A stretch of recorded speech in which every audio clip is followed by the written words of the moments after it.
السلام عليكم، يسعد لي يومكم. أنا نورة وأتمنى أموركم بصحة وعافية.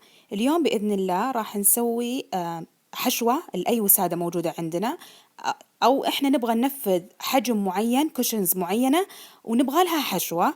سهلة جدا، نحتاج قماش بطانة باللون اللي إحنا نبغاه، ويفضل أبيض. نحتاج قطعتين نخيطها دار مدار ونخلي فيها فتحة عشان نقدر نحشي منها. زي ما قلت لكم بسيطة، نخيطها سراجة عادية بالمكينة أو بيدنا، بس تكون خياطة جدا صغيرة. نقلبها ونبدأ نحشيها.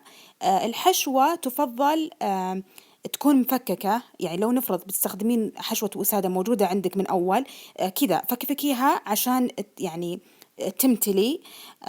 الحشوات ممكن زي ما قلت لكم ناخذ حشوة وسادة قديمة أو حشوة نشتريها.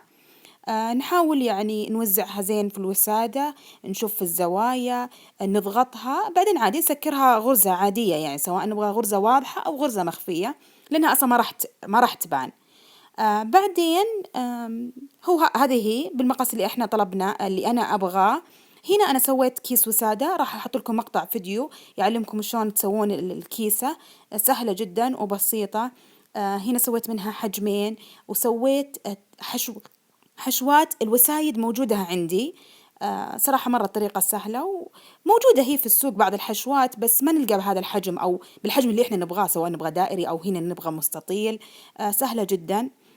تضيفين فيها لمسة مميزة لبيتك، أو مثلا أنت تبغينها للسرير أو سرير طفل. مرة طلعت حلوة. خلاص يعني التصميم اللي أنا أبغاه، سويت المقاسات المطلوبة ويعني نفذتها زي ما قلت لكم. راح أحط الرابط وشلون أنتم تسوون الكيسة، كيسة الوسادة. أتمنى أنكم استفدتوا. لا تنسون دعمكم لي بالسبسكرايب وباللايك ومشاركة المقطع مع أحبابكم.